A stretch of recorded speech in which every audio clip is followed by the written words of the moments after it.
2. Welcome to the Karate Combat 50 official betting show with myself, Nick Kalikas, Mac Tyson Karate down below on your screen, and of course, the legend Mallory Woods up top here as well with me. So welcome back to the show, guys. We have an exciting fight card ahead of us. And how have you guys been? Let's start off, Mac. How's everything going for you, Mac? It's been very busy, but very happy. I can't believe we're already at Karate Combat 50, 50 events for Karate Combat. Huge milestone. Karate Combat 100 will be before we know it, but now it's time for a celebration, and we have an amazing card to kick it off. Love it, man. Yeah, and again, for those of you guys that might not know, Mac Tyson Karate, of course, is the guy behind the scenes. He does a lot of the work that people don't really recognize all the way sometimes because, again, he's the one that's kind of with the website. You're a guy that kind of a jack of all trades, so to speak. Is that not right, Mac? Yeah. Can you tell us about your role a little bit now that we're talking about that? Yeah, it's pretty accurate. I'm a community manager, and I also work in the fight department, talent scouting. I also help with matchmaking. I'm not the head matchmaker, but oftentimes I'm asked for advice on the matchmaking. Also, I'm the resident Karate Combat encyclopedia and karate expert of Karate Combat. That is true. There we go. You know what? I don't think we ever touched on that. We never done deep in there, so thank you. We've done a few shows together, all of us, but we haven't done that. So thank you for letting us know about all that stuff. And, of course, Mallory Woods, how's everything been with you? I know you got a busy schedule as well. Oh, man, things have been busy. I had since the last time we actually had a show, I had a chance to come out. I was in Vegas, had a nice dinner with you, and a shout-out to Tomas, who former Karate Combat alumnus. We got some dinner in Vegas. It was great. I think the true story really here is that since I haven't seen you guys in a while, is that look at that righteous beard that Mac's got going on. I mean, I saw it the other day. I was like, dude, you grew a beard. It looks amazing. Does it look good? I said, yeah, it looks really good on you, So it does. Fantastic job. I mean, look, it's filled in all the way. When I grew a beard, well, there's like this patch right here, which is just like under construction all the time. It never gets completed. So, I mean, well done, Mac. Looks good. See, that used to be the case for me, too, until the pandemic hit. And then I just let it continue growing for like months on end. And that's when it started to grow in more fuller. And so now when I shave, it starts growing in more. There you go. Not only are we dealing out betting advice, but howtogrowAbeard.com as well. So perfect balance. Everything is in, man. I love it. All right. So let's get right to it. Because of our sponsored sportsbook, we've got to thank them, first of all. BetOnline.ag, as you see on the screen right now. So shout out to BetOnline.ag. And if you guys want to bet real money, I know we have the up-only gaming app with Karate Combat. Of course, you guys can bet with tokens and the coins and allocate your money, actually, to guys like Mac Tyson, by the way. So check out the Karate Combat app for sure. But those of you guys interested in betting some real cash, head over to BetOnline.ag if you don't have an account already. Deposit, sign up, and you'll be able to get down real money bets on these fights that we're going to talk about. And we're going to kick things off in a catchweight bout, it looks like, with Luis Melendez versus Armas Guyton. And, of course, if I pronounce these names slightly off, I apologize for the fighters. No disrespect intended. There's going to be some tough names for sure coming ahead. But Melendez versus Guyton, and, of course, Melendez actually opening up as a decent-sized favorite. Right now we're looking at BetOnline. He's sitting at -500, and the comeback on Guyton is +375. So quick little review on how the odds work. -500 would mean you have to bet $500 on Melendez to win $100 if he wins the fight. The opposite side of things, the underdog Guyton, you have to risk $100 to come back $375. We're going to keep them simple and use $100 increments. So that's how it works. 100 to win $375 on Guyton if you're on that side, or on the Melendez side, you're risking 500 to win 100. So that tells you a lot. You have to really put it out there if you think Melendez is going to win the fight. And it looks like on the Karate Combat or on the Karate Combat website or the page that right now that we're looking at the app, Melendez is coming in at 59%. So a lot tighter of a matchup here. A lot of people believe in Guyton, so there might open up some value there at the betting window at betonline.ag. Let's start with Mac Tyson, excuse me. I'm thinking about Mike Tyson because he's fighting Jake Paul soon. And I actually have an interview. It's my cousin. It's my cousin.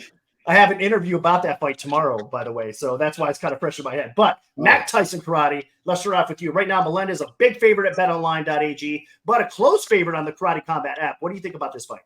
I'm honestly surprised that the token holders are voting so much for Guyton as the underdog. I think it's one thing that's been interesting with the token holders is they have been getting more and more educated about our rostered fighters, especially the ones that have fought in the past year. So they've been really starting to study these guys. So uh, so that might be where a little bit of the disparity is coming from. But however, it's no, it's not a surprise that Luis Melendez is the favorite in this matchup. Uh, Anyone that sees 2-0 versus 0-2 is always going to see the 2-0 guy as the favorite. But with that being said, Armis's 2 losses in Karate Combat are the main event. So if you're going to be 0-2 in Karate Combat, having your 2 losses fight each other in the main event is not a bad spot to be in. But on the other hand, this is his do or die moment right now, and that puts a lot of pressure on him. Luis Melendez comes in with a very unorthodox striking style by MMA striking standards. He has a strong karate background, as well as his parents met at the dojo. And so he was born to do karate. But he actually transitioned to Taekwondo, was on the Puerto Rican national team, fought in combat Taekwondo, fought in MMA, and he was hand selected as by Anthony Pettis as a recommendation to be in Karate Combat. He felt that he was perfect for this style of fighting, and so far he's been proving that with this amazing striking style. Armis, he comes in with a little bit more of a traditional MMA striking style. Very solid fundamentals, but nothing too extraordinary. Some of the angles he does is a little bit tricky, but besides that, it's pretty much a traditional MMA striking style, but a very well-rounded fighter. But that's been the kind of the question: is being too well-rounded of a fighter actually hurting you in Karate Combat instead of being an amazing striker with a little bit of a well-rounded grappling base, but really being focused on that striking aspect? Love it, man. So as far as the pick goes, now, of course, we're looking at minus 500 at the price tag. Honestly, on the app, I would have no hesitation at all because, again, it's up-only gaming, so you have no risk at all. I would definitely allocate my tokens on Melendez at this price on the app. But as far as a real bet goes, it's hard to kind of lay that kind of chalk because Guyton does have some power. You know, he could play spoiler here for sure. So it's a tough bet to make at the odds. Let's go to Mallory and see what you think here as far as Melendez and minus 500 plus 375 for Guyton. What do you think? So going to the wonderful karate.com, looking up, I've got it on screen. I'm looking at, for example, Armis, who he's lost to. And of course, I'm looking at, you see both fighters right here. He's grayed out because of the loss. And then, of course, you go over to Luis and you see his 2 wins. So he did win against Will Esparza. He did, got the win with, previous with Jose. And it's like, man, 2-0 versus 0-2. And again, going back to what Max said, Anthony Pettis kind of hand selected him. I think this guy comes in prepared. I think he gets the job done. There is pressure against Armis. Of course, he's into a little bit of a slide. Maybe like, hey, you know what? If you don't win here, we'll maybe we'll talk to you later on. So I think that for me, I'm betting tokens. It's definitely going to be a Luis. All right. So I think it's a clean sweep. Where would you put your tokens, Mac? I'm just curious. This is the fun part about the up only gaming is sometimes you vote your bet and sometimes you vote for other reasons. And for me, I'm Puerto Rican. I gotta support mi gente. There you go, dude. Exactly. The app is fun. Like I said, no risk at all. Just have some fun. This is definitely a hard one to bet with real cash, though. That's what we're trying to get at here. So I think all of us got an agreement here. Should be a fun fight. And this is one of those sneaky fights where the records, again, aren't really indicating what's going to happen here because Guyton is better than an 0-2 fighter, as we know. He's more dangerous than that, and you're looking at 2-0. So it's one of those kind of scary fights. So, again, I think it's going to be a good one, though, but it seems like we all lean Melendez. All right, let's move on to another fight. This is going to be a good one too, man. I'll tell you what, in the women's division, it's the women's strawweight division. We have Jade Duran taking on Stephanie Skinner. And again, Jade Duran coming in as another big favorite. She's right now over at betonline.ag is minus 400. The comeback on Skinner plus 300. So that means you got to risk $400 on Jade to win 100, or you put $100 on the underdog Skinner, and you'll return $300 back on if she wins, if she pulls off the upset. Now we have this one should be tremendous. Looking at their backgrounds, looking at their records, I think this is going to be a doozy. Let's start off with Mallory. Woods here and see what you think about this fight. Jade, a chalky favorite. And on the app, again, we're seeing the same thing. I'm looking over at the Karate Combat app, and Jade only 60% of a favorite. Skinner getting some respect here. But at the betting window, again, Jade more of a chalky favorite. So what do you think, Mallory? Oh, excuse me. Just as I was getting started, I'm choking all over myself. Now, of course, just as you mentioned, we have two fighters here that are 0-0. So we got a brand new start right here.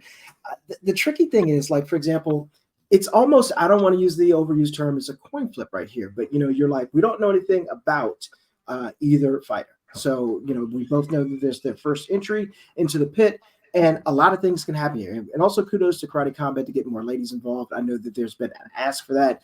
We definitely want to see more ladies in the pit. And the thing is with this, that sometimes you're surprised. And I know, thinking back, I always hated fighting people that I've fought before. I would rather fight somebody that I've never fought, 10 times out of 10 than versus someone that I've faced before, because I always want to have that unknown factor. And of course, that could also work against you. So I'm going to go with the coin flip. It looks like the token holders are going Jade. I'm going to throw my tokens for Jade as well.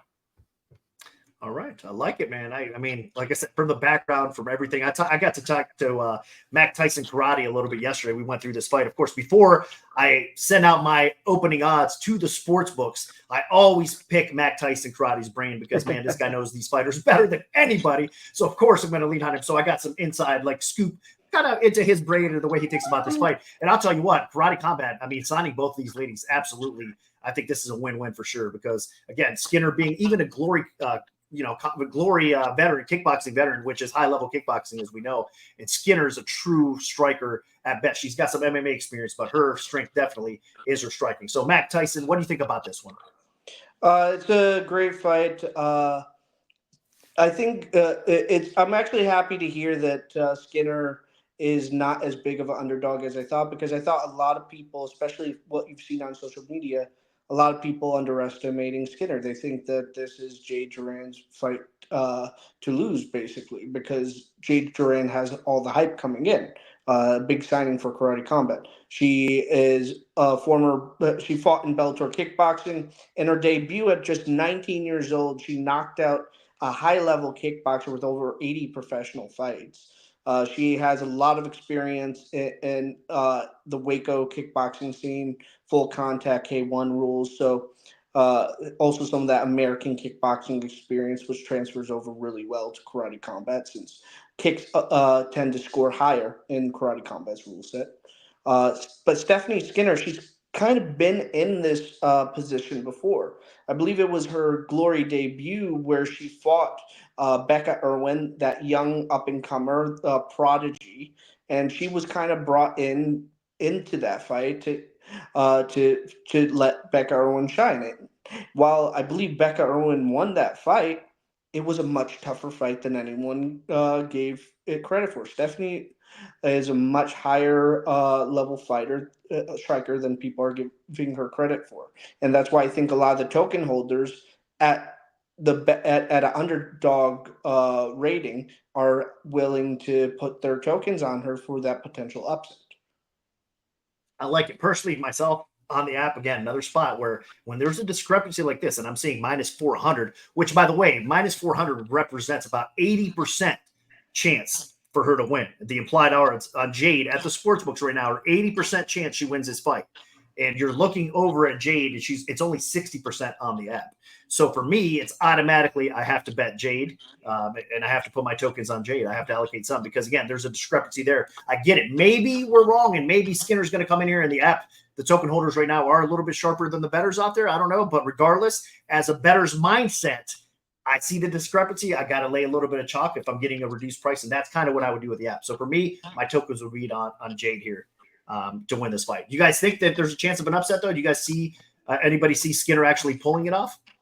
If she's going to pull it off, she has to make this fight dirty. A clean striking match, and Jade is going to win. But I believe Stephanie, even her nickname is the Scrapper. Am I right about that, Mal? You're looking at the screen right now. Let me see if it's got that update. It does not give me any update. Since these young ladies are so new, I don't have any I think I saw information. I think I did see that somewhere too. Yeah, so she's going to have to live up to her name. She needs to make this fight a dirty fight to do it. Like gun to my head, I would probably put my tokens on Jade. She's such a high-level striker, a great talent. Well, a fighter I actually scouted before the Goat Shed administration took over Karate Combat. So that's why I'm actually very happy to see her in here. So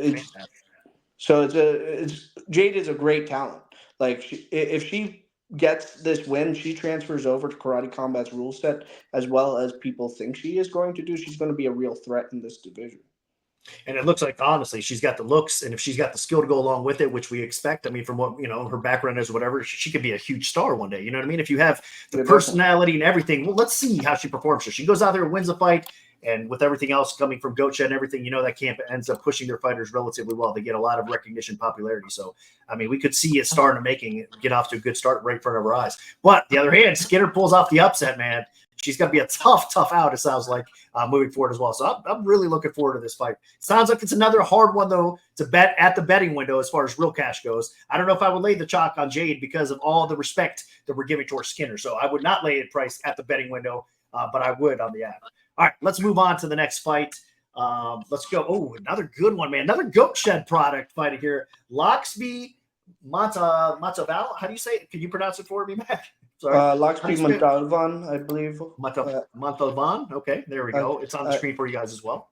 Loxby, if you're watching this, you still need to send me your video of how to pronounce your name. So Loxby taking on Orlando Ortega. A little bit easier name pronunciation there. And, of course, another chalky favorite to start off this card. Minus 500 for Loxby, and Ortega's coming in as the underdog at plus 375. So, again, $500 to win 100 on Loxby. But at the underdog price, 100 will win you 375 if Ortega can pull off the upset. And looking over at the app, I'm doing it right now, 87% of the token holders are voting for Loxby to beat Ortega. So what that tells you is that there's a little bit of discrepancy. The betting window might not be high enough. It's getting closer, though. At least we're ballpark a little bit more. So this lines up at the sports book along with what the token holders are kind of picking right now as well. So Loxby a big favorite here. And let's go back to Mac with this one. Mac Tyson, what do you think about Loxby? Do you like his chances against Ortega? I think he has good chances from it. Like, the issue with Loxby is that he's a very great, talented striker. Like, he's one of the striking coaches of Goat Shed. President Awesome would not be having him as one of the striking coaches if he didn't have faith in his striking. The issue is, what the rumors from the Goat Shed team, though, is that Loxby's a little bit of a couch potato. He's has a little bit of that BJ Penn effect. He's very talented, but he's not putting in as much of the work as some of the other guys. So at elevation, that's a big factor to consider here. Definitely a big factor to consider. I mean, it's a shame because you see the talent there. Just imagine. I mean, again, I think that's why Goat Shed's probably put it out there a little bit. They want to see him get a little bit more serious, take his training serious, because, man, it seems like sky's the limit. Because, I mean, even the personality from what I've seen from afar seems like it's there too. So we're talking about another guy that, if he can continue, he's 2-0 right now. He's had some good performances, and they haven't been easy fights either. And I think this is kind of his coming out party. He could keep it rolling here. Let's go to Mallory Woods. What do you think? Loxby, a big chalky favorite over Ortega. Are we underestimating Ortega? I mean, all these guys can fight, obviously. You know what I mean? They're here for a reason. I think that it's very easy to, underestimate Orlando here. However, the one thing I want to go back to is that, you said he's a couch potato in Goat Shed. And as far as I know, the only thing they had in Goat Shed was Matt's gloves and a microwave. That was according to President Austin. There's nothing else in there. So I don't know what couch is laying on. Goat Shed doesn't have a couch, man. You land on the floor. You train, you mop the floor up, and you sleep right over there. A court, allegedly. I haven't been there. Again, President Austin, I'm more than happy to visit and do an in-depth interview, but he found a couch somewhere to land. So what that means to me is that, like you said, BJ Penn was the perfect person to allude to. BJ Penn, that's where the term came to, a full camp, a motivated BJ Penn. What was it? C-level Kane, motivated BJ Penn, so on and so forth. But the mythical fighter. Angry Varga, one that you coined yourself. And in order to get that, you earn it for some reason. Okay. So, and if I'm Orlando and I see all the shine, again, token holders going 87%, are going to him, then I'm going in with nothing to lose. Then I want to arrive and spoil the party. So I'm going to pick Orlando because I like throwing it for the dogs. I'm going to go with a big dog in this case and say, you know what, you got nothing to lose at this point. Knock this guy out, make your claim off him. Ooh, Ooh, I like it, man. He does have nothing to lose. Yeah, for sure. For me, it's a stay away from. Unfortunately, even on the app, I can't even allocate my tokens there because I think it's too high. So I stay away from it. I hope it's just a good fight, but I could see Loxley kind of moving on and rolling in this fight and possibly getting a knockout win. But again, maybe I'm underestimating Ortega. So, Mac, where would you put your? He needs the finish here because for him, one of his training partners that's we'll be talking about later. He's been on a roll and really captured the hearts of the fans just because of his utter dominance in the division. Arturo Vergara, but Loxley, he just hasn't had that same momentum. So he really needs a finish here to really start getting that ball rolling with the fans. I like it. Okay. So again, expect maybe a finisher, but at the betting window, tough, another chalky favorite. So, but we're going to get into some seriously more competitive. It's not that 500. Look, minus 500 lines are not that bad. Meaning, I know they're stock chalky prices. It's hard to bet those type of lines sometimes, unless you find extreme value. And look, you can bet a line that's minus 500. If the line should be minus 800, minus 1,000, then there's wiggle room to bet. There's nothing wrong with laying a heavy chalk favorite there. There's nothing wrong with that at all. And in boxing, a lot of times, what I'm saying this for is you see guys that are minus 2,200, ridiculous chalky favorites, minus 1,500 for some of these boxing matches. So even though we're seeing some chalky favorites on this card, you know what I mean? It's not as bad as it seems, but we're going to get some more competitive lines as we go here. So let's move on actually to another one. This is a little bit more competitive, but we've seen some action come in on the favorite here as well. And it's Bam Morris taking on Adrian Weathersby. This is an awesome fight. You know, I'm a big fan of Weathersby. I talked to Mac about it last night. I think this guy is legitly a future title contender. So I sent him out as a chalky favorite. He got bet up even more. He's minus 400 right now. So the respect is coming in on Weathersby over a guy like Bam Morris. Bam Morris, no slouch, but he's coming in plus 300. So $400 to win 100 on Weathersby or 100 to win you 300 on Morris. And as far as the app goes right now, Weathersby only 53%. So it's a coin flip on the app. And you're talking about 80% favorite again at the sportsbooks. 53% on the up-only gaming app. 80% at the sportsbook. Something's got to give. Mallory, what's going on here? Like, what's going to give? Well, first of all, look, both these guys got the absolute best nicknames that I've seen in this list so far. Okay, Adrian, the Matrix Weatherby. So first of all, okay, look, hold on. You got me there with Neo. You got me there with the Matrix. But then you go on over to Bam, and he's got, Jungle King. I know we talked about him before. So I love the fact that, nicknames are usually given to you. Usually, get to tout one on yourself and then you go out there and fight. It's a reason because you get these. Now, of course, you got Bam. This definitely will travel. Currently, as a pro MMA record, it's got him as 5-5. He's had a stint in karate combat. Didn't go his way the first time. But a lot of hype is coming in behind Adrian, which is great. And the last time you've seen someone really kind of arrive with like the hype train kind of on their back was probably Elijah Everell. However, I think that we have a female fighter that we'll talk about later that's kind of coming in on the hype train as well. So does that train continue to move on or does it crash and burn? But with that being said, I'm going with Adrian. I like this to, this to be the start, this to be almost mentioned almost like in a clip for a year or so now to see him at this is his first fight and you see that rise. So I'm throwing coins on him. Man, dude, I'm drooling to throw my coins on Weathersby. As soon as I haven't done it yet, but as soon as we get off here, I'm going to. I'm right now because it's going to go up, whatever the case may be. I'm going to hit it again. No disrespect, and I'm saying this: Bam Morris is an excellent fighter. I mean, yes, he's an amazing fighter. Let's go to Mac and see what he thinks because again, you probably think Bam might be getting a little bit disrespected at the price at least because this is probably going to be a competitive matchup. No. Yeah, no, it is because like Bam Morris has owned one karate combat, but that first loss came to Marcus Perez, a very high level fighter, and he was hanging in there. Like this is a scrappy guy. This is a guy that got his fighting career started in an underground fight club. That's where he started. He had a little bit of a karate background, started an underground fight club. Basically bare knuckle MMA until he fought a jiu-jitsu guy, and then that jiu-jitsu guy beat him and invited him over to his MMA gym. He started training in MMA, moved to I believe it was Taiwan or off the top of my head or China. Well, I mean either way, China. I think it might have been Thailand. At least I've seen here he does. No, and then he moved to Thailand, started training with the Thais, got his striking up to a different level, fought in one championship, the Contender Series, went 3-1. Then he was off the couch on the couch for a little bit. He hadn't fought in a while. Got the call and the opportunity to fight Marcus Perez and did really well. The issue is here he's not going up against Adrian Weathersby now, and Adrian Weathersby he's built for karate combat. He I think represents the future of karate combat. He comes from a very well-rounded striking style of Shidokan karate, which for those who don't know, Shidokan karate is known as the triathlon of martial arts because within one karate tournament, you have to compete in a Muay Thai rule set, basically a knockdown karate Kyokushin karate rule set, and a grappling rule set.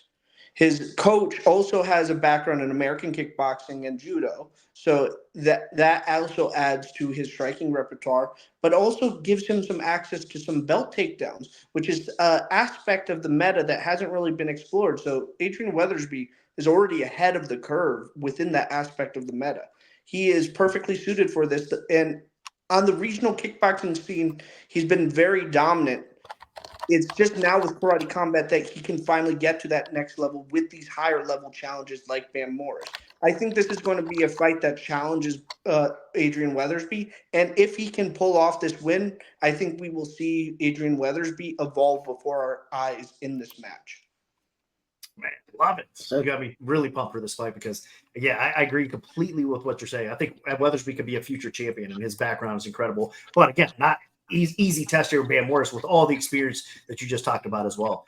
So it sounds like all of us are leaning towards Weathersby a little bit here. But again, not an easy one at the betting window. Would I lay the chalk minus 400 right now? No, especially when you're seeing, again, some educated app voters taking a shot at Morris here as well. So do not lay the chalk now at betonline.ag at minus 400. It might be a dog or pass situation at BetOnline, but as far as the app goes, head over there right away and bet Weathersby at 53%. There's no question. So that's kind of the way I would do it, honestly. Probably leave it alone again at BetOnline and just go with the app here for me and see how this plays out.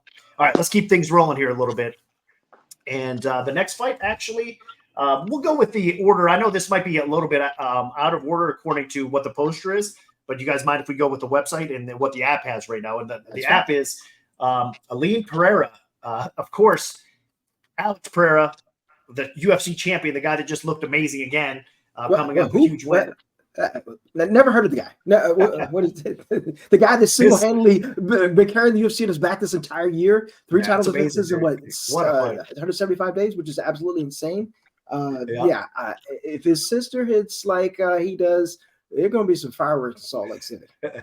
So I've been waiting to talk about this. Yeah. 100%. I'm excited about it too. But she's taken out a very formidable opponent in her karate combat debut. And again, people might be underestimating her a little bit, especially according to Mac. Again, I got to pick his brain a little bit yesterday. But D. Begley, she's coming as the underdog right here. So you see Pereira, and you know what? I didn't open her this high. I opened her a little bit shorter than this. So not to anybody's surprise, the betting public coming in on Pereira, they're not afraid to lay that chalk because they know right now, look, the Pereira family, are you kidding me? Look what a monster. Alex is in the UFC. Of course, his sister is going to be similar. And if she's got a kickboxing background, all sorts of high-level, full contact experience taking on Begley, which is not a fish out of water, by the way. She's got a lot of high-level experience and a lot kind of Mac, I believe I'll start up with you this time around. But again, minus 650. So $650 right now at the betting window to win 100 on Pereira. Or if Begley can put off the upset, it's $100 cashes you back $475. And of course, on the app, it almost lines up exact again. It's Pereira, a high chalky favorite. Again, we're talking about hype. This is the fight that, we're talking about maybe hype a little bit too much. I don't know. We'll see how it plays out. Mac, what do you think? No, for all the newcomers that are on this card, no one has been getting as much traction as Aline Pereira on this card. And part of it is due to the Alex Pereira factor because Alex is a little bit of the face of the UFC right now. And Aline fights just like him. Like it's almost a carbon copy, and which isn't surprising since he's been helping train her since day one. And she has good knockout power. She's fought at the highest level of Glory kickboxing. The only real loss she had in Glory was against the GOAT of our generation of female strikers, Tiffany Van Soos. So not a bad loss there. Then she went over to MMA, had some mixed success. But now she's coming back home into what she thrives at, which is striking. And I think that's why she came to karate combat, to really focus on what she's good at. Now, everyone is probably writing off D. Begley in this matchup. They think she has no chance, but everyone but D. Begley believes that. D. Begley has had a lot of confidence going into this matchup, especially on social media. She has a lot of confidence. She feels like she's coming home because even though she's been in MMA, she actually came from the kickboxing scene in Waco. She fought in the ring in Waco, and she also fought on tatami, which for those who don't know, like tatami in mat sports kickboxing is very similar to American scene of sport karate. So she has a little bit of that more sport karate movement in her arsenal too that could play a factor in here. And when she's unlimited with her striking, because she's facing more of a pure striker here, I feel like if Aline Pereira didn't have that strong knockout power that can frighten everyone, it probably would be a little bit of a closer match. But that X factor of that knockout power makes it a very hard bet to vote an underdog of D. Begley. And of course, she's going to have some huge reach going into it. So both of these ladies, highly skilled, of course. The height and reach advantage too. Yeah, it sticks out quite a bit. But you know what? Begley's a little spark plug, man. And you know it's hard. I mean, obviously the lengthier fighters, longer fighters have some advantages for sure. But a lot of times, again, the speed kind of makes up for it. And again, she's a spark plug. So it actually might be a little bit trickier than people think here, too. Let's go over to Mallory. What do you think about this fight? Man, excited. You started talking about it first, so I know you're really excited about this one. Well, so I'll relate to this, and you'll see how I'm going to tie this in. The first thing I think about this is homecoming. You're like, wait a minute, homecoming, what are you talking about? So I went to Bowie State University, shout out to my school, and we would notice that all the time other schools were scheduling us for their homecoming game. They want an easy game. They want someone to set up. They want to win, and they want to go off and party to the night. And we took that personally. To quote Michael Jordan, everybody, this is where D. Begley's at. You know that you're getting Pereira's getting all the shine coming on in. And you know what? Just like you said, everybody but her. It says that I'm going to tell you what, I'm going to show you the Irish roots of my past. And I'm going to get up here and I'm going to make a statement for myself.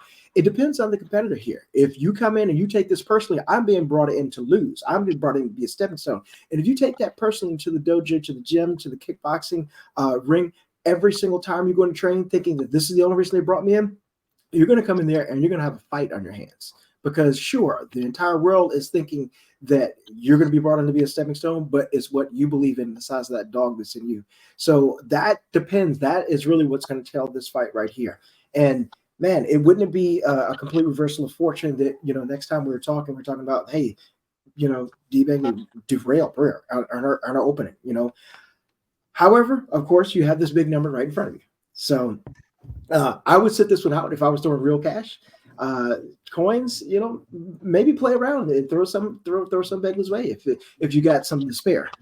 Oh yeah, if Skinner and Begley ever get into like the upper 80s or 90%, maybe it's not the worst bet to make, even though I really feel like Duran and Pereira have it for this one. But when it goes to that chance, I don't see zero chance of victory at that point. Exactly. When you're getting into those 90s, you're saying like it's all but certain that person's right. 100%. And again, these guys and girls are on this roster for a reason. None of them are slouches at all. Yeah, so, no one gets into karate combat as a complete bum. Yeah, 100%. Yeah, so it's going to be a really good fight. Interesting, of course. And you know what? Pereira's taking it serious. We've seen like Alex training around the side as much as he could before his fight. He was spending a lot of time. I saw the video that Karate Combat put out there as well, with President Awesome interviewing Alex Pereira, talking about his sister and how serious they're taking it. So it's no joke. They know that Begley's going to be a challenge regardless of what people think. So they're taking it serious. Of course, no surprises there. And you know what? Since we're talking about the women's martial arts, and this is Breast Cancer Awareness Month, if you can, Mallory, let's put up this. I'm wearing a pink shirt for a reason. There we go. Yeah, I think this is a good segue right here. So Unity Martial Arts in Las Vegas is hosting a fundraiser. You can see the link right there on your screen. So unityevents.nvusprints.store. Again, for those of you guys, and check those guys out right there. You can buy these shirts to support cancer awareness. All the proceeds, all the profits go directly to cancer research. So something good for all of us here. in the MMA community, the kickboxing community, the martial arts community in general, karate combat community. If you guys want to, I think the shirts are only $25. And let me tell you something, man. These are dry fit shirts with really quality. It's not a cheap shirt, so worth the investment. $25 to support a good cause. There's the link right there. Check it out. And thank you guys for letting me kind of, throw this out there as well. Absolutely. So I thought that was a good kind of segue right there to kind of throw it into that spot. So again, check out that link and thank you guys. All right. So it sounds like Pereira is probably going to get the job done, but maybe a little bit of a closer fight than people anticipate here. At least we hope so. And also, just as a bonus, as you mentioned, her older brother is going to be in attendance as Karate Combat. So if you're there in attendance at the show in Salt Lake City, you get a chance to see the champ, and see if he gives you that death stare right across from the pit that most people see over across the octagon. Good luck. Honestly, Alex Pereira loves Karate Combat. Karate Combat was in it was holding an event a week before one of his fights, and so during fight week he just hits up Karate Combat and asks if he can go to the show. Like, Karate Combat didn't reach out to him; he just wanted to really go and see the fights at Karate Combat. I do not look Pereira, man. And actually, look, small side story real quick. So actually, if you go back and you look at friend of the show, Mallory, you can see him holding pads for Pereira at Karate Combat. God bless him. He's still able to walk. He took some leg kicks. But here's a little known fact. Before Ross Combat and was our king in Karate Combat, he was in Glory. And Ross told me one time that, hey, I stood next to Alex Pereira in the elevator. And he said, that is an intimidating big man. One, I don't know how he plans to get, before he went to the UFC, I don't know how he plans to get to 185, but he is intimidating. He said, we rode down the elevator, and he says, I was just like, man, absolutely. And getting a chance to walk past him in Karate Combat, the guy's just chiseled out of stone that we don't know about. It's probably some new metal, and shout out to him. Brazilian barbecue while cutting weight. The legend. He's a freak, man. He's a freak. And apparently Aline too, because she had her birthday this week and she was going out for a Brazilian barbecue. Unbelievable, man. That's insane. Two birds of a feather, those two. 100%. 100%. That's awesome. Special fighters for sure. Special talent. So shout out for Karate Combat signing Aline Pereira and having her, that's a huge signing. Nobody's really talking about it too much, but that's a marquee, pickup. So let's see how it plays out this weekend. All right, let's move on real quick to another fight. Two fighters making their debut, and we have Usama Asli taking on Peter Stanovic, if I'm pronouncing it, Stanovic, or something close, similar to that. So we have Peter taking on Usama here. And, of course, on the app right now, it's Usama favored 72%. Peter's coming back at 28%. But if you're looking at BetOnline.ag right now, you are seeing Usama at around -200. So again, not too far off of what the betting line is right now on the app. And Peter's coming back at +160. So competitive matchup, two guys making their debut here. Another spot. Let's start off with Mallory here and see what you think. It's a catchweight bout, but two guys that, from what I gathered, I definitely liked what I seen. I think this is going to be a really close competitive fight with a lot of fireworks because both these guys bring it. But what are your thoughts here? Two guys making their debut. So one of the things that you have working against you, depending on, for most people, is when you make a debut in any new organization or whatever, there's usually a bunch of nerves. Those nerves, as well as high altitude, do not mix well. And, going back to my time, for example, you could have trained at altitude for this fight. You could have arrived at Salt Lake City as much as a week earlier to try to get a little bit going on. But if you just round it out and just get in there, it could work against you in your favor. I used to have to train and fight in a tournament in Denver, and man, I thought I was going to die sometimes because you're out there just hustling away, and then that atmosphere hits you. You're just not used to it.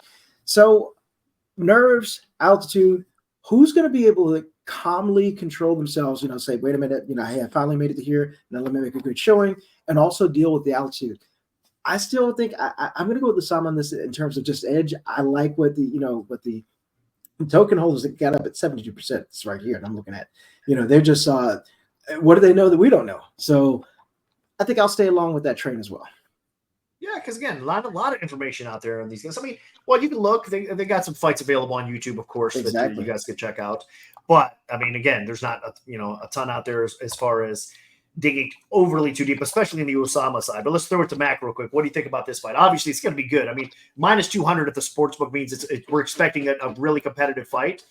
And I think that's going to be the case here. And, of course, the app holders have it, like I said, pretty close. What are your thoughts, Mac? I apologize to the viewers here. I wasn't able to really study these guys in depth like I would love to. And I really wish I could, because these guys are very high-level strikers. Osama's fought in RWS. Right now in Muay Thai, there are two big scenes. There's one Lumpini and RWS and Raja Damnur. Those are the two big players, and he is making waves in RWS. While Peter Stanonik, I believe he fought in Glory off the top of my head, and he also has some MMA experience. That MMA experience is going to help him a lot, because Usama, as far as I know, he's never fought in 4-ounce Muay Thai, so he's not used to the little gloves. And a lot of these Muay Thai fighters, when they're not used to fighting those little gloves, you can't block the same way as you do with the big gloves. So that's a huge difference, and it's going to lead to new other opportunities on the feet for Peter. However, the fact that like Peter's fought in Muay Thai too, so that's going to help him. But the clinch of karate combat, it's almost more similar to Muay Thai in the fact that we've actually seen those more extended clinches that you don't see really in MMA, despite MMA having a large clinch. I don't know why that is in the meta, but that is still a factor here. So if I haven't seen a big clinch game, I don't think Osama is really a Muay Thai fighter from what I've seen. But if he's able to implement that style, maybe that could give him a little bit of the edge here. It's a very difficult fight to pick. And honestly, the biggest part of here is both these guys are taking this fight on like 1 week's notice. Usama took this fight on 9 days' notice at elevation. Yeah. Credit to him, man, because a lot of these guys are always in the gym, you would think, right? A lot of these guys are, especially at this level of their career. Right. Definitely, but these are also bigger guys. Like, that's true. Owen noticed and fought in Mexico City, and he looked like he was just right as rain. But those bigger guys you saw on 3 weeks' notice, they were struggling a little bit. Now this is 1 week, and it's not as high of elevation, but still, that's a little bit of a factor to consider. And honestly, when it comes to the app, or betting down real money, I probably will sit this one out. When there's too many unknown X factors in a matchup, I think that's when you got to sit out, even though it's more fun. Yeah, no, that's sound advice. I mean, it's not always like, hey, bet this fight, bet that fight. If there's, reasons to just avoid a fight completely, that's really sound betting advice as well. Because there's a lot of fights that are just pass, as simple as that. And then, you don't want to risk it either way because of maybe the information that's out there or the conference or whatever the factors may be. There's a lot of different factors. So a pass sounds pretty good to me as well here, honestly. And it sounds like I think all of us kind of around the same train here, meaning that it's hard to even put money down on the app here because, again, it's kind of lined up. I do think my pure pick would be Usama, but I think Peter's going to he's going to be a tough out, and it's going to be a very difficult fight. It's not going to be an easy one. So one other thing to mention for that is that people may have heard Peter's name before because, unfortunately, with Raymond Daniels, he had that difficult fight, which it was the low shots. That's where you actually made it. Because I was like, wait a minute, where I know this name from? For Bellator, was it Bellator Kickboxing? Bellator. It was actually Bellator. I have it up right here. Man, I lost the. No, it wasn't. It was an MMA fight in Bellator. It was an MMA fight in Bellator. Yes. Yeah. I'm trying to get the name of it. Bellator 257 was the actual fight. That's right. And unfortunately, he did sustain a number of low shots, which Raymond did apologize to over and over. It's interesting to see that now because you see people armchair quarterback that. I'm like, look at this guy. He should have been disqualified. This and they're like, well, he spoke on it. He apologized, and then they rematched again. Raymond did defeat him, but unfortunately, that's where you may actually know the name from. It was definitely a rough night at the office that night. Yeah, there you go. So but that just tells you again what kind of high caliber, high level experience these guys have coming in. So Peter's definitely not in favor of legalizing Kingary. No. No. I think a lot of people would be on that same boat. All right. So let's move on to the next one. Oh, man, another fireworks here, boy. Guys, two guys making their debut. Corey CUPE versus Luan Santiago. Of course, CUPE, you guys might. It's actually CUPE. CUPE. Oh, CUPE. I said CUPE. CUPE. Excuse me. Corey CUPE versus Luan Santiago. And again, another really good fight here. This should be fireworks, man. It's going to be exciting because both these guys are like offense all the time, it seems like. At betonline.ag right now. Let me find the fight. It looks like, well, he's got it up in front of me. CUPE is the underdog, of course, at plus 220. Santiago minus 280. So risking $280 on Santiago to win 100, or CUPE plus 220. 100 will win you 220 here on CUPE. Let's start off with Mac Tyson here. Another tough one. Let's see it. Oh, it's lopsided even more so at the on the Karate Combat app. It looks like CUPE not getting much respect. Santiago 81%. So it looks like more respect at the sports books on CUPE than on the app. So let's hear your thoughts, Mac.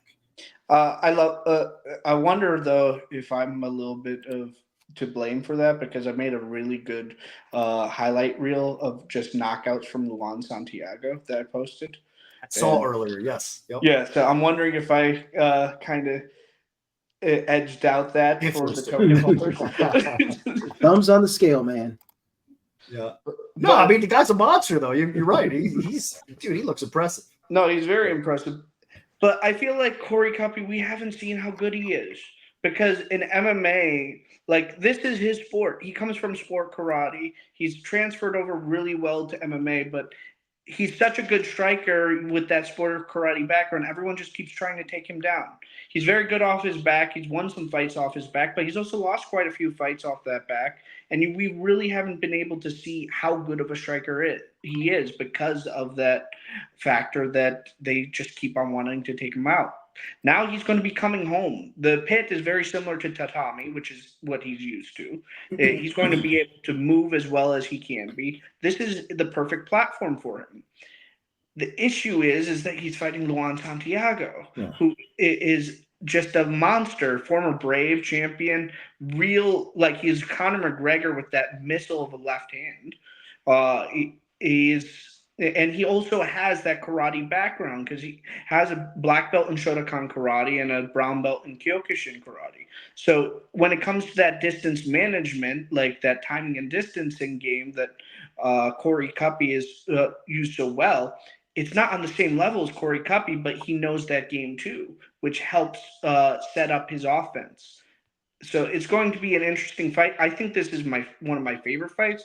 But with that knockout power, it's hard to vote for Corey CUPE as the underdog here with real money, to bet real money for Corey CUPE. This is going to be an awesome fight. We'll throw it over to Mallory. I'll give you guys my thoughts here in a second. But go ahead, Mallory. What do you think? I like the background, everything that Mac just said. Yeah, I'm disappointed in myself because Mac sent me a message earlier today, and he says, "Hey, do you know Corey?" I was like, his name doesn't sound familiar. So I went, to our search engine, which is basically Facebook, and I look, and we have like 60 mutual friends. And I'm like, how do I not know this guy? We run in the same circles. This one is on me. And because of that, I'm actually picking him because of the sport karate background. I want this to be his coming out party. I'd literally be going to send a friend request right after, like, dude, I picked you. Let's talk. Maybe a future, interviewee in the MMAO Karate Hour.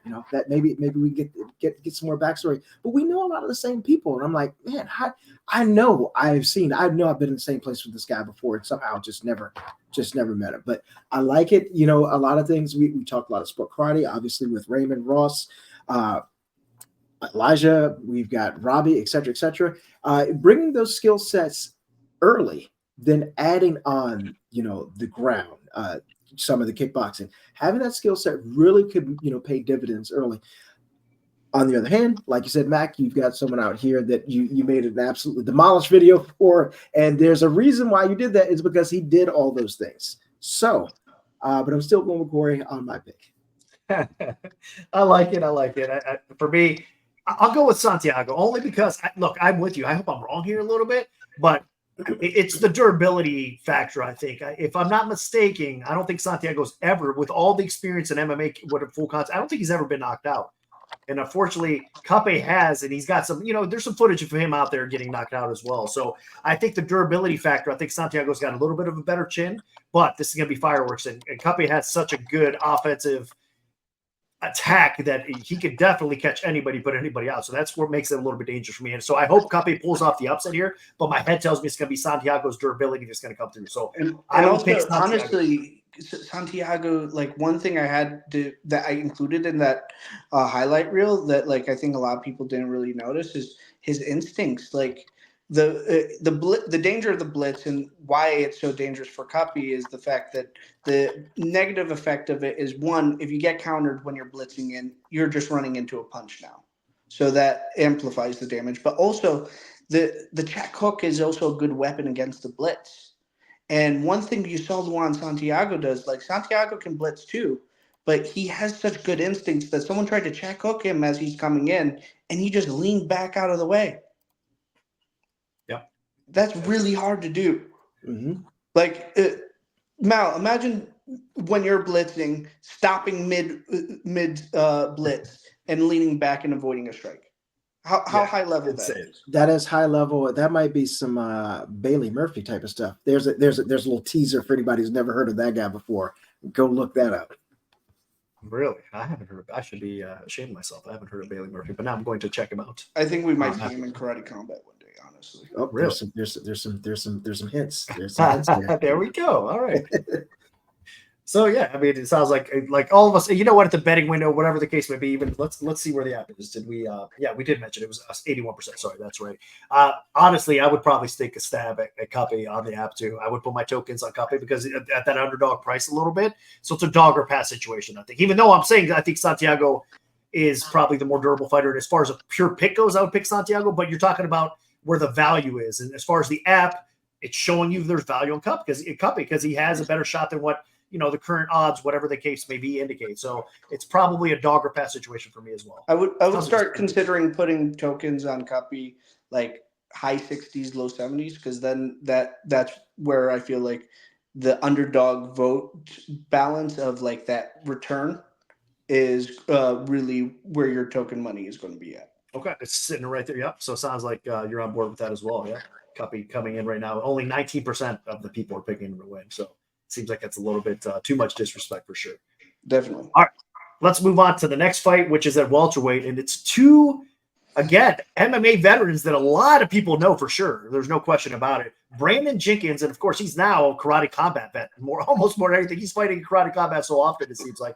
And you know what? I loved watching this guy fight because every fight's exciting, or every fight there's something like, meaning you're getting all you got with this guy. Like, he's bringing it. You talk about durability. And end up being like a warrior that just digs deep and is able to bring it out. Now he's coming off of a setback a little bit, but it was a very close and competitive fight, of course, too.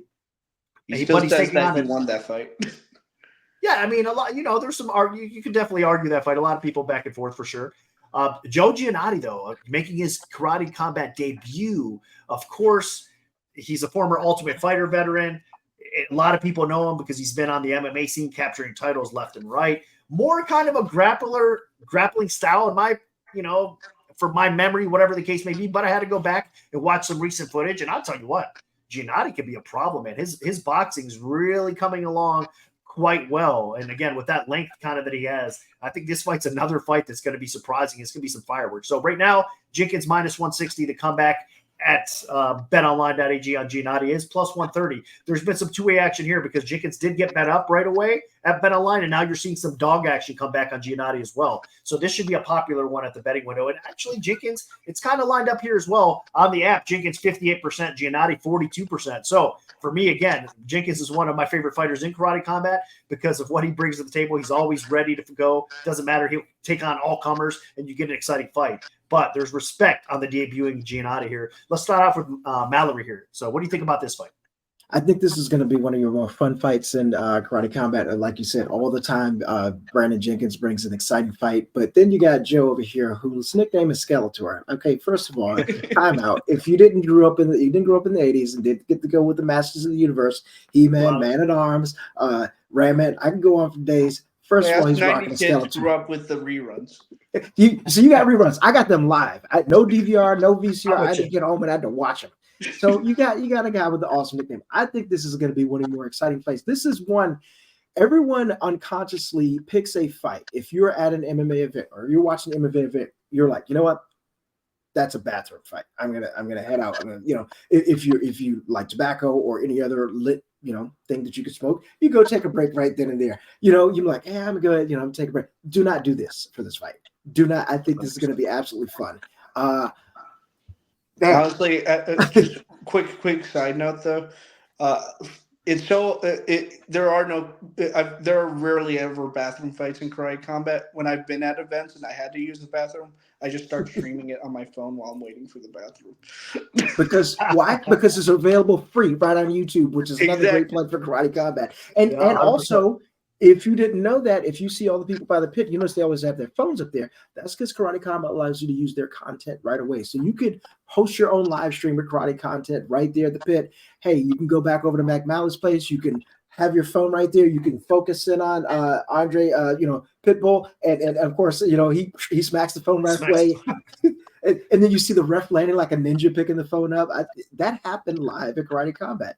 Go there. You're not going to get copyright struck. So there's a little plug for Karate Combat because UFC Apex bathroom should have like monitors in it for like when the fights are exactly. And some of those fights. If you're listening, that's a free idea for you, dude. They would probably do that. That's the thing. That's the type of place that would probably implicate something like that for sure. I wouldn't be surprised. All right, well, let's get over Mac then. Yeah. What do you think about this one, Mac? You think it's Giannotti or Jenkins? It's so hard with newcomers to karate combat because you never really know how a debutante's going to transition, especially also when it comes to because Giannotti is a little bit more of a grappler traditionally, and when an MMA grappler comes to karate combat, it's very hard because when they do the takedowns, they always do it wrong because their instincts and their years of jiu-jitsu always tells them when you get the guy down, you got to secure a position. Once you secure a position on the ground in karate combat, you just get stood up. You just wasted energy. When you get taken down, if you go down to the ground with the guy, you got to pop up immediately and start doing damage. It's all about damage. If it's position over submission in karate in MMA, in karate combat, it's damage and position. There we go. You got to do big factors. Yes, it's control and damage is the key. Yeah, so you can't just take them down and, hope, like you said, you don't have time for that. They'll stand you back up. That does come into play for sure. Now, Giannotti has improved boxing, and also New England Cartel, they've been working with Ross throughout his entire karate combat career. They're used to this rule set. They wouldn't have accepted this fight if they didn't think Giannotti had a chance of winning. So that's a big thing to consider here. But the new rule change that really plays into Brandon's favor here, especially with a more boxing heavy Giannotti, is a good way of shutting down a boxer with those elbow strikes. And Brandon Jenkins is brutal with elbow strikes. He was fighting at a disadvantage. Now, there's a reason why Brandon Jenkins was the poster child for Karate Combat's argument of legalizing elbows. He wants those elbow strikes because now he can be his full self. We'll see the most dangerous Brandon Jenkins we've ever seen in the pit when he steps into the pit this time. So it's going to be interesting to see how ready Giannotti is for the most dangerous Brandon Jenkins we've ever seen. Wow. Man, you're starting to make me reconsider my pick because that was good stuff there. Because I am going to pick the dog Giannotti, to be honest with you. I pick Jenkins every fight that he's had in karate combat so far, and he's delivered for the most part. I know he had that setback against Escudero, but so I still am going to pick Giannotti because I like what I've seen again, his improvements. I think he's going to be a little bit different of a different fighter for Jenkins here, the way they kind of match up. And I think he's going to be able to get that boxing off. And I think, again, he's just coming into it at the right time because even though he fought really well, could have won the Escudero fight, I still think we saw a little bit of a different Jenkins than we're used to seeing a little bit. I think it was almost – he wasn't quite the same. So maybe what I'm trying to say is Giannotti might be coming and catching Jenkins at the right time. If you know what I mean? Maybe, so this is good. I think he's going to be more of the hungry fighter, new rule set, whatever the case may be. And sometimes, I don't know if that's the case for Jenkins because you like to have that experience in the pit for sure because I think that pays dividends more times than not. But sometimes 100%. I think you can get the pit advantage is such a huge advantage, especially since there's only two places in America you can train using a pit wall, pit corner. and that's in Louisiana with Josh Quayhagen's dojo, and California with Jordan Barker's dojo. If you're not getting in time there, like whoever has had the more time in the pit is going to have a huge advantage. Well, there you go. And Jenkins does have a lot more time in the pit, of course, Giannotti. But what I was kind of getting at too, sometimes maybe you get a little bit like too comfortable. I don't know. And maybe that fire under Giannotti being his debut, whatever, that excitement might be the difference, especially because we see a little bit of more flat Jenkins in his last fight. So that's kind of what I'm throwing out there. But yeah, definitely, I would much rather have overall that experienced fighter. You know, that the pit does make a difference. And hey, shout out to Karate Combat for that too, because we see all these videos get posted with different organizations trying the pit, right? Grappling is like absorbed it big time. You see all these grappling events like building their own pits and kind of implementing that, the cage or the pit from Karate Combat. So it's pretty cool to see that. The karate and jiu-jitsu community are going to be best buds now, just because we have a piece now. Yeah, that's kind of cool, man. Yeah, for sure. All right, let's keep it rolling right now too. So it sounds like, again, we're all kind of a little bit split on this fight as far as like, well, let's get back to this real quick. Let's just see where the app. So where would you go, Mallory, as far as the app goes? Right now, it's 58% for Jenkins, 42% for Giannotti. I like your philosophy. Mine's for Giannotti. Okay, so you go Giannotti. Yep. All right. So 2 dog bettors. What about yourself, Mac? At that odds, I'd go with Jenkins. Okay. All right. That's fair. I like it. I like it a lot. So, all right. So that's what we feel our take on that fight. Now let's move on to another exciting fight with the guy we talked about earlier, Marcus Perez. This is a heavyweight fight, but of course the weight class of heavyweights, Mac, is what? Isn't it? 205. It's actually, I believe it's a catch weight of. It doesn't say 205 it's on the heavyweight. It says heavyweight here. It's heavyweight. Oh, maybe they on the app it does.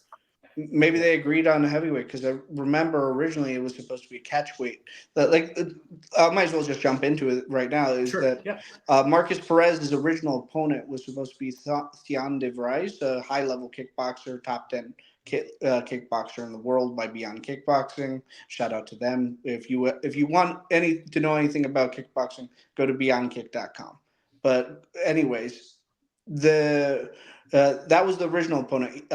Theon, I have no idea why he dropped out, but he did. But now he has a killer in Artur. However, it's interesting that now they're meeting at 205, because because of that short notice cut, they want to meet at that heavyweight limit, because it's they're both natural middleweights, but maybe they need the time to really cut it. Maybe they're both big middleweights. Definitely interesting. I didn't realize all of that, but you can see the betting odds right now. So Archer coming in -150, the comeback of Perez +120 right now, what you're seeing at the betting window. And it was, I believe, Perez got sent as a slight favorite, if I'm not mistaken. Let me set this. So Archer flipped. Yes, Perez got sent as a slight favorite. So the betting action has come in at Bet Online. Perez was a slight favorite. Archer is now getting the action is what I'm trying to spit out here. So more public action, more sharper bettors early on, looking at Archer at betonline.ag, and it's pushed the line up to -150, flipped him as the favorite. And on the website, or the app, we should say, the Karate Combat app, it's reversed. It's Perez still the favorite there. He's 61%. The comeback on Archer is coming in at 39%. So discrepancy here big time, because you're seeing the real live sports books for real cash saying that Archer is going to win this fight. But you're seeing the Karate Combat app voters saying, no, Perez is going to win this fight. Now, again, these lines at the sports books and at Karate Combat, obviously in the app, it will change. So tomorrow could be a little bit different for sure. So this is not set in stone. But, I mean, let's start off, I guess, let's throw it back to Mac maybe on this one. Or we did. We kind of already talked about it, so my fault. Let's go to Mallory here on this one, because Mac started us off with things. Go ahead. I'm going to keep this short and sweet. So one of the things I do is I keep this up so you can see this over here for the odds and everything else. And I'll be looking up other facts and everything. For example, the Karate Combat stats, they're not that really, they're not filled in that rate. So I'm going over here, and I am going with Perez. Why? Why am I going with Perez? Because the guy likes dressing up like the Joker. Okay, he likes putting on the Joker makeup. And let me just tell you right now, if you're going and you're cosplaying Joker, one, you got a little something going on up here, and that makes you a dangerous opponent. Plus, the guy's very entertaining. So, as you know, one of the Jokers said, it's all part of the plan. So, my mind goes to this guy right over here.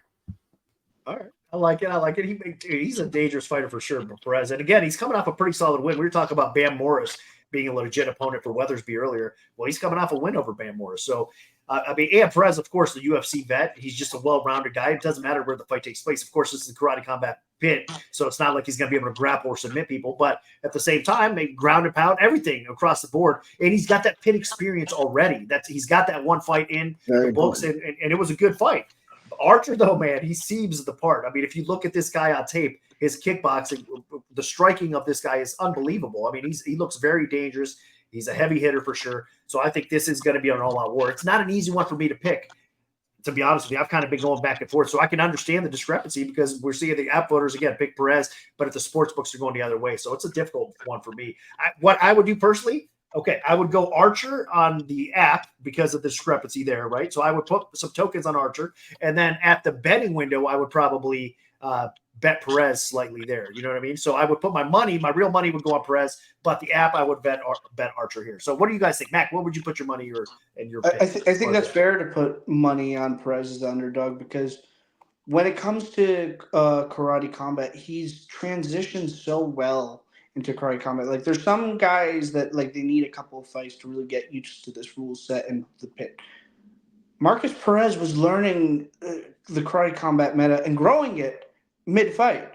That wall work he did in that fight was beautiful and something we never saw before in karate combat. And that was with his first fight in karate combat. That was just instinct. He is instinctually very good for this rule set. He throws a lot of unorthodox strikes, and he's going to need all that to win this fight because Archer is just such a very solid striker when it comes to those fundamentals. Going back to the whole Joker thing, he has to bring a little chaos into this fight. He's got to be the clown prince of crime in this fight to really make it to really give him the edge in this matchup. And I think he can do it because he has the tool set to do it. But Archer's also the younger guy coming in here, but he's also coming in on short notice at elevation. So that also puts a lot of benefits into Marcus Perez's corner because he's coming in here with a full camp. So one thing and a striking focus camp because he was preparing for an elite level kickboxer. Mm-hmm. That don't hurt. So this matchup, if you go to this page on Arthur's Instagram page, it's 141 weeks old. He called him out before. This happened before, so now it's getting to happen in karate combat. So, I mean, I was just scrolling through. I was like, wait a minute, hold on. So he actually called him out and said, "Hey, you know what? Let's show this. Let's let the cell show how confident you are." And he needs to show. I need to fight. I think this one will be beautiful. So he called. You know, these guys were at least rumored or talked about fighting before. So at least you get to see it now in karate combat. Ooh, dude, it makes it another piece of the pie here that makes it even more interesting for sure. I didn't even know that one. that's some crack research, and in like 30 seconds, I had to scroll through. There you go. That's what I did. That is pretty good. So, what's your pick, Mallory? So it seems like, again, I think Mac is in agreement with me. I think at the betting window, you have to take the dog money in Perez.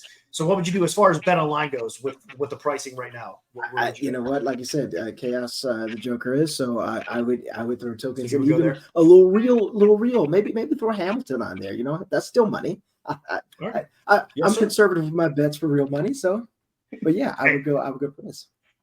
Yeah, much respect. If you're betting $500, $500, whatever the case may be, yeah, it's all like you got to respect it for sure.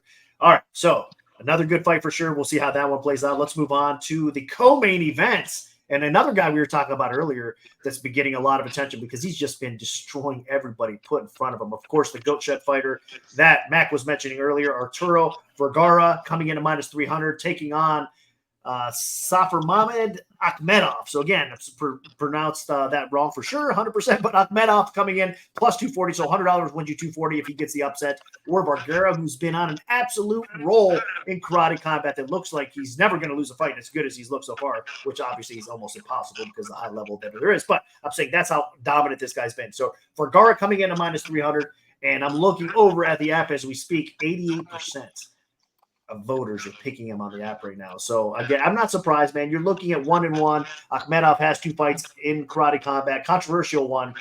at best the first time around, and then he's coming off a knockout loss, and you're seeing Vergara out here just knock everybody out, destroy everybody, we said.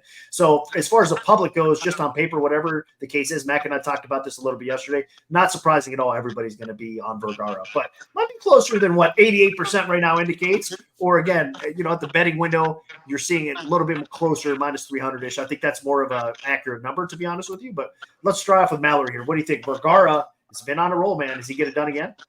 I think he does, man. I think that it's tough when you if you're jumping in front of a boulder, and you could ask Wile Coyote on this, you got to be pretty confident to stop it. However, that boulder is moving, it's got mass, and it's flattened a lot of people. So it's going to take a lot to derail it. So hey, Arturo, I think brings this one again. All right, that's fair. Again, it's tough to put any tokens on him on the app, though, at 88%. It really is. Maybe a bet at the sportsbook minus 300. I don't know. What do you think, Mac? Where's your mindset at this one? It's going to be a good fight, but what do you think? You think Vergara keeps on rolling? I think it's a good chance that Arturo gets the win here again. I don't think you should underestimate Safar. There is a path to victory here. He wouldn't be in the co-main event if there wasn't a pathway to victory for Safar.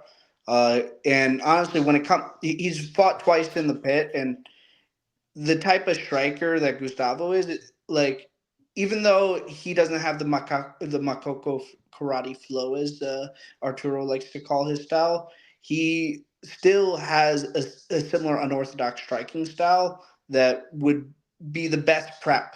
If I had to have 2 fights before fighting Arturo, I would have liked Safar's first 2 fights.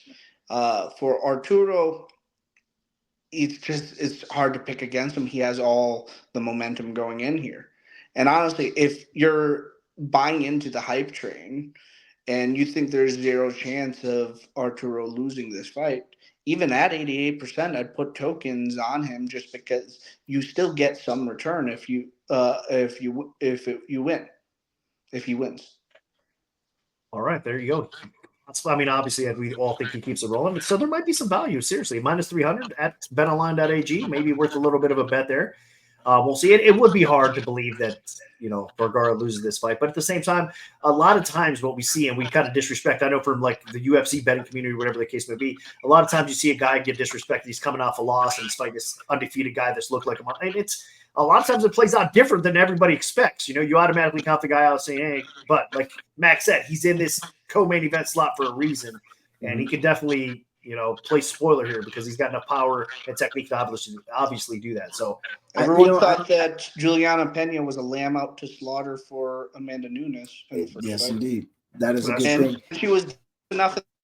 Amanda Nunes had to change her complete style, come out southpaw for the first time ever to get that. That's an excellent point. Of course, for going back and forth, I have to do it. We got the record, we got both fighters here, but everything else is virtually identical. I had to do it. Absolutely had to do it. Gotta love it. Yeah, I love it. Throwback for sure. All right, so another tough one, but another co-main event that should be good for Vergara, man. He's got to be like, I was asking Mac, how close is this guy to a title shot? Let's just talk about that real quick. Like, Vergara gets his win, man. He would be 4-0, and if he gets a win, there's a good chance he wins by stoppage again. 4-0 with 4 knockouts. Does he not knock on that door? I think he enters the conversation. I'll put it that way. But the issue is that the top of the division is already so stacked. You got Owen Chalmia, who's been on a similar role as Arturo and former champion there. And a lot of people want to see that rematch with Mizarbek Teboev. You got Jesus Lopez, who a lot of people thought that he was going to lose his last fight, but he's stayed at the top of this division, not because of any favors, but because he's just that good. So you got another one of those guys. And then you have Saeed Yakub up there too. Yep. Now, Arturo's been calling out Saeed Yakub. And if he gets that fight and gets that win, then we can be talking about a title shot for Arturo. Yeah, Kakhramonov is a beast. He's been nothing but dominant. And to call out, that tells you the mindset right there of Vergara. He's calling out one of the scariest fighters, I think, on the roster right now. because, like you said, Kakhramonov just come in and just destroyed everybody that's basically been put in front of him. He's looked really good, and he's just a fighter's fighter for sure. So Vergara, man, I much respect on that call out. And you're right. I would love to see that fight. Man, the division is so stacked, like you said. I mean, there could almost be a tournament put together with, like, 4 of these guys, 4 of these guys are just – that would be amazing. Then you also have Adam Noy coming up too. Oh my God, I forgot. Yes. I mean, it's going to continue to get more stacked, period, 100%. All right, so make sure you guys tune in to see how this one plays out for sure. But let's go on to the main event here, of course. UFC veteran Omar Morales and Karate Combat veteran, undefeated Karate Combat veteran, 2-0, has looked pretty good, man. I mean, he's getting up there in age a little bit, but he shows that he definitely has enough left in the tank. Taking on Alejandro, right? Alejandro Brugal, coming in also 2-0. Of course, Brugal, the Kumite, the original Kumite winner for Karate Combat as well. And then on top of that, he's come in and looked phenomenal in his 2 fights so far in Karate Combat. And he's facing a veteran right now that we all know, Omar Morales, had success in the UFC. We know how good this guy is. Right now, over at betonline.ag, you're seeing the price, Brugal coming in at -145, Morales plus 115. So $145 to win 100 on Brugal, or 100 to win 115 on the underdog Morales. And Brugal also 65% at the app right now. People are picking him to win. Now, this is the interesting one here, because I sent out the odds with Brugal being a slight favorite, like he kind of is right now, a little bit higher actually. A lot of the sports books opened up the other way with Omar Morales. Now, a lot of people might not know, but when I send my odds out, now again, the sports books, they can feel free to do what they want. They opinionate some of their odds, or they have some of their guys working and maybe saying, okay, I like these odds, but in this fight we're going to adjust it a little bit and send it out this way. So Omar actually opened up the favorite originally, but the betting action flipped it to Brugal, which I'm not really that surprised on. I think Brugal probably is the right side, despite the experience discrepancy here, because that's what you get with Omar Morales. Between the UFC, between his full contact fighting, whatever the case may be, this guy definitely has more experience coming to the table right now, high-level experience. But me, I'm a believer. I think Brugal really has what it takes to come in here and keep his run going and take those steps that he needs to potentially be champion. So I'm a Brugal believer. I think he should be a favorite in this fight. I guess I took my part already. I spoke before you guys did. But let's turn over to Mac Tyson. This should be another good one, man. I love the fact that they're putting the savvy vet in Morales, which has been outstanding, against the young gun in Brugal coming in here, which looks to be the part. What do you think, Mac?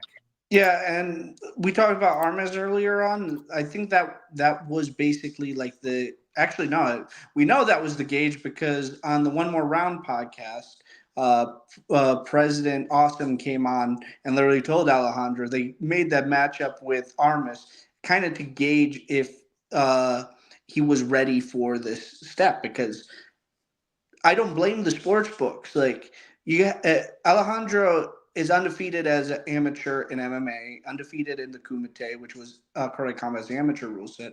But he's only 2-0 as a professional, and he's fighting a former UFC fighter who has a bunch of kickboxing experience on top of all his MMA accolades.